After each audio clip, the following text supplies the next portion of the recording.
almost a full season since Robert Pera completed the purchase of the Grizzlies from Michael Heisley, and of course almost a full season since Jason Levien took over as CEO of the team. Now in that time we've seen a lot of things happen, most notably the trading of 5 players out, headlined by former leading scorer Rudy Gay, and bringing in 5 new players, headlined by former NBA champ Tayshaun Prince. And our very own Chip Crain from 3 Shades of Blue got a chance to sit down and talk with Jason Levien about where the team is, where he sees it going, what pieces are missing, all the kinds of things you want to know as the Grizzlies make their final push for the playoffs. Here's what Jason Levien had to say in our exclusive 3 Shades of Blue interview. I think we're well positioned for the playoffs. I think that it's a very competitive Western Conference, and certainly the playoffs are going to be a dogfight no matter who we play. But I think we've got a team that's battle-tested. I think we added some pieces, particularly in Tayshaun Prince, a guy who's been there all the way to the promised land where we want to go. So I think our biggest strength is our chemistry, our focus on being an unselfish team that focuses on the defensive end very seriously and takes every possession very seriously in the defensive end. I think that our knowledge of who we are, what our identity is, gives us a real strength. And I think we've got some more depth now than we did when the season began. So those are probably the areas where I feel best. And I think we've got a coaching staff who knows how to win big games. So those are the areas I think we're strongest. Have you thought about adding some more players to the team? We've got 13 right now. That's pretty low for a playoff roster. Yeah, we're allowed to add up to 2 more, and we're thinking through that very seriously. The options are to do nothing, to add a player who might have some experience, veteran leadership that might add some value for the playoffs, or to sign someone who we might get an option on for next year, who can be a part of our program at the end of this year, but also we can help develop potentially for next year. So those are sort of the 3 courses we could take. Earlier in the year we had problems with being over the luxury tax. We got below that with the 2 trades. Then it came out that, well, maybe we're not as low as we thought. Where do we stand financially right now, and how are we looking going forward? Well, we're clearly going to be under the luxury tax this year. If you look at our salaries on a pro rata basis, meaning the first half of the year we were well over it, especially with some of the incentives and some of the players' contracts. Like Zach Randolph making the All-Star game, which was about a $500,000 bump in our cap number. So where we stand now is that we're clearly going to be under it this year. If you looked at our pro rata salaries for the whole season, or cumulative salaries rather for the whole season, we'd be at about $70 million, which is right at the tax. But what they count is the number you're at the end of the season, and our number at the end of the season will be significantly below that. Okay. And going forward, we're going to have some room below the luxury tax to see if we can add some players and see if we can add some players that can help us. How difficult was it to trade Rudy? It was difficult. I think it was an important decision. I think it was one that once we really spent a lot of time on it and thought through all the different variables, and I leaned heavily on the folks in our front office, basketball operations-wise, we felt very comfortable and confident about it. And at that point, you've got to make the decision that you believe in. And we believe this was the best thing for the team in the short term. We thought we were going to get better this season by making this move, more efficient offensively, maybe better passing, better ball movement. We thought we'd improve our defense. And we also felt like in the long term it gave us some opportunities to improve the roster going forward. So we didn't know we'd have a scenario where we could get better in the short term and better in the long term. And once we found a scenario like that, it became hard to say no. Okay. There were a lot of leaks about the trade prior to the deal actually coming together. Where do you believe the leaks were coming from, and do you think that actually helped or hurt you in getting a deal done? We spent a little time figuring out where the leaks were coming from, and what I would say is that I think we did a very thorough job of examining what all 29 teams would give us for our players. We were new to the Memphis Grizzlies, and we wanted to understand the value of our players and who was interested in our players. And as those conversations maybe got a little more serious with respect to someone like Rudy Gay, information got out.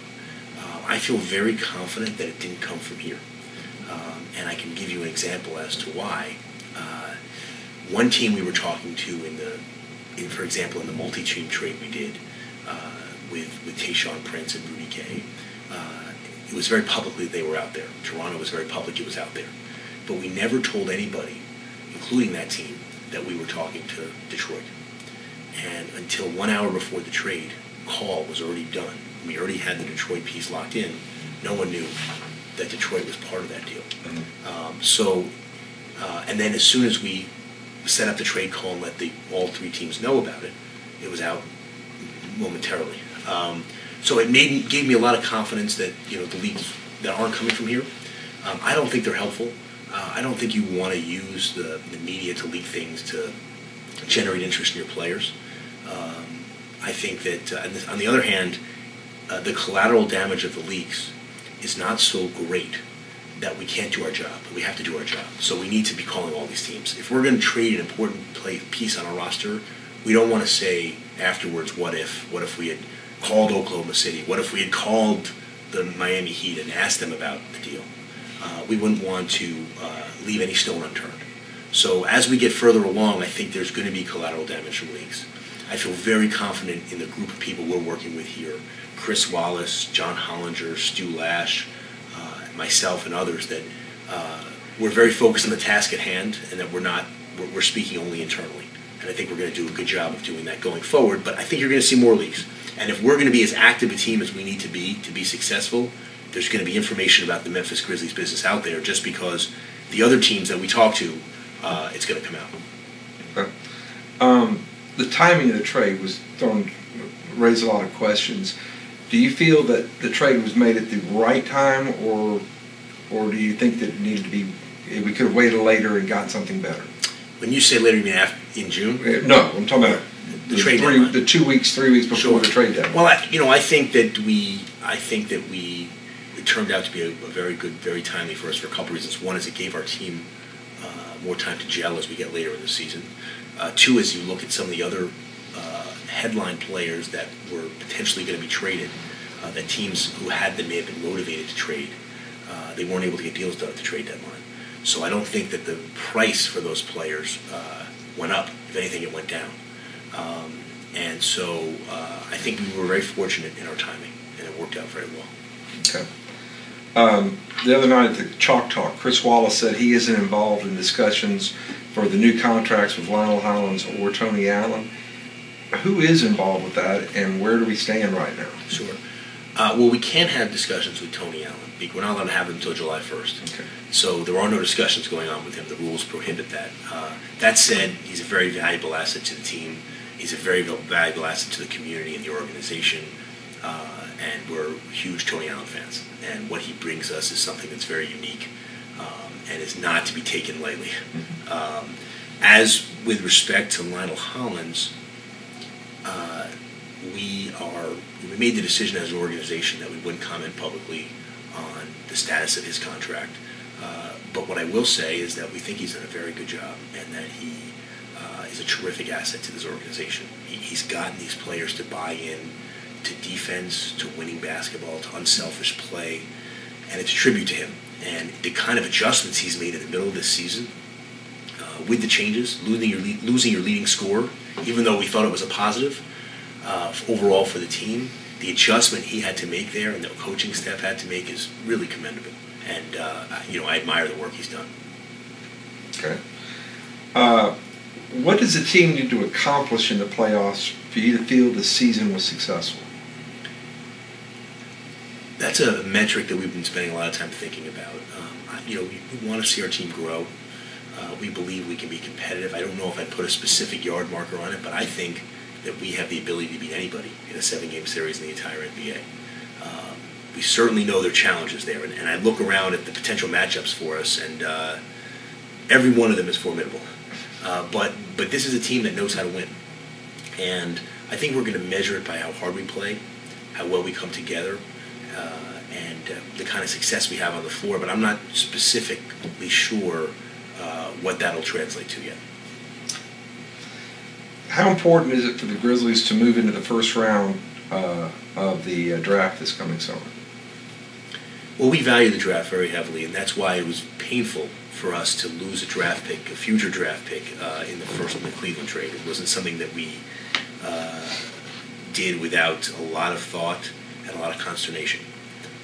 So that said, we know that one of the areas we need to be successful is to develop talent that we get in the draft.